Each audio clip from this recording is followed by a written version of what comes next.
Hello viewers, welcome to my new another video. আজকে আমি আপনাদেরকে দেখাবো আপনারা কিভাবে এসি 220 ভোল্ট থেকে ট্রান্সফরমার ছাড়াই ডিসি 12 ভোল্ট বানাতে পারবেন। আজকের ভিডিওটি যদি ভালো লাগে অবশ্যই লাইক দিবেন এবং সাবস্ক্রাইব করে আমাদের পাশেই থাকবেন। তো চলুন ভিডিওটি শুরু করা যাক।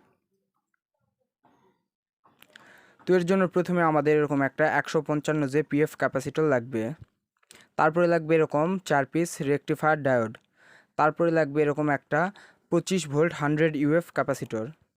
এখন আমাদের এরকম একটা 3.6 ওহমের রেজিস্টর লাগবে। তো এখন আমরা আমাদের এই রেজিস্টরটিকে আমাদের পিএফ ক্যাপাসিটরের 2 পিনের সাথে সোল্ডার করে নিব। তো আমরা 1 পিনের সাথে সোল্ডার করে নিচ্ছি।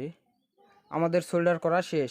এখন আমরা রেজিস্টরের যে আরেকটা পিন আছে সেই মাথাকে আমরা আমাদের পিএফ ক্যাপাসিটরের আরেক পিনের সাথে সোল্ডার করে নিচ্ছি। তো আমাদের সোল্ডার করা কমপ্লিট। এখন আমাদের রেকটিফায়ার ডায়োডগুলোর মধ্যে আমরা 2 পিস ডায়োড নিব এবং ডায়োডগুলোর যে সাদা প্রান্ত আছে অর্থাৎ 2 ডায়োডেরই সাদা প্রান্ত আমরা একসাথে সোল্ডার করে নিব। অবশ্যই সাদা প্রান্ত সোল্ডার করবেন, কালো না, সাদা প্রান্তটি আমরা সোল্ডার করে নিব। তো চলুন আমরা সোল্ডার করে ফেলি। তো আমাদের 2 ডায়োডের সাদা প্রান্ত একসাথে সোল্ডার করা শেষ। এখন আমাদের বাকি 2 ক্যাপাসিটরের যে কালো প্রান্ত আছে সেই 2 কালো প্রান্ত আমরা একসাথে সোল্ডার করে নিব। তো চলুন আমরা সোল্ডার করে ফেলি। অবশ্যই মনে রাখবেন আগের 2 ডায়োডের সাদা প্রান্ত আমরা একসাথে সোল্ডার করছি এবং এবার 2 ডায়োডের কালো প্রান্ত আমরা একসাথে সোল্ডার করে নিচ্ছি। তো আমাদের সোল্ডার করা কমপ্লিট। অবশ্যই আপনারা মনে রাখবেন 2 ডায়োডের 2 সাদা প্রান্ত একসাথে এবং 2 ডায়োডের 2 কালো প্রান্ত একসাথে সোল্ডার করে নিতে হবে। তো আমাদের সোল্ডার করার পরে এখন আমাদের যে এই যে 2 পিস ডায়োডগুলোর মধ্যে এই যে 4টা পিন আছে এই 4টা পিন আমরা একসাথে সোল্ডার করে নিব। তো চলেন আমরা এখন এই 4টা পিন একসাথে সোল্ডার করে নিই। তো দেখতে পাচ্ছেন আমাদের 2 পিন সোল্ডার করা শেষ। এখন আমরা আমাদের বাকি 2 পিনও সোল্ডার করে নিব এবং অবশ্যই আপনারা খুব ভালো করে সুন্দর করে সোল্ডার করার চেষ্টা করবেন। তো আমাদের সোল্ডার করা কমপ্লিট। এখন আমরা এই রেজিস্টারটি নিব এবং তো দেখতেই পাচ্ছেন আমাদের এটা দেখতে অনেকটা এরকম হয়েছে।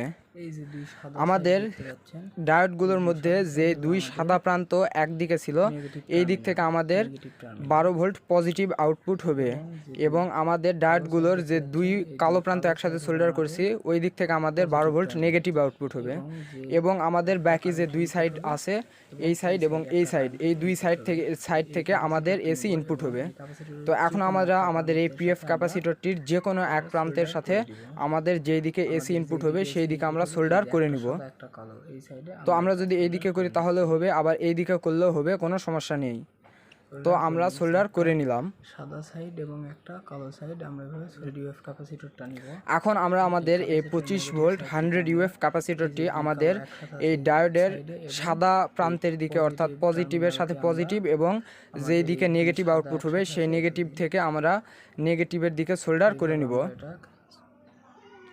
তো আমরা এই ক্যাপাসিটরটিকে সোল্ডার করে নিলাম। এখন আমরা এসি ইনপুট দেওয়ার জন্য এক খণ্ড তার আমাদের পিএফ ক্যাপাসিটর যে পিন ফাঁকা ছিল সেই দিকে এবং আরেকটা যে এসি ইনপুটের লাইন ছিল ওইখানে সোল্ডার করে নিয়েছি এবং আউটপুট নেওয়ার জন্য 2 খণ্ড তার আমরা এর সাথে সোল্ডার করে নিলাম। এইখান থেকে আমরা 12 ভোল্ট প্লাস এবং 12 ভোল্ট মাইনাস আউটপুট পাবো। এখন আমরা একটা 12 ভোল্ট কুলিং ফ্যান এই সার্কিটের সাথে লাইন দিব এবং এটা আপনাদেরকে আমি টেস্ট করে দেখাবো। এখন একটা বোর্ডের আমরা এটা এখন কারেন্টে লাগিয়ে নিলাম। তো দেখতেই পাচ্ছেন আমাদের ফ্যানটি কিন্তু ঘুরছে। আর আপনারা অবশ্যই এই সার্কিটের কোথাও হাত দিবেন না, কারণ এখানে এসি 220 ভোল্ট কারেন্ট আছে। তো আজকের ভিডিওটি যদি ভালো লাগে অবশ্যই লাইক দিবেন এবং চ্যানেলে নতুন হলে সাবস্ক্রাইব করে আমাদের পাশেই থাকবেন এবং পাশের বেল বাটনটিও বাজিয়ে দিবেন। ধন্যবাদ।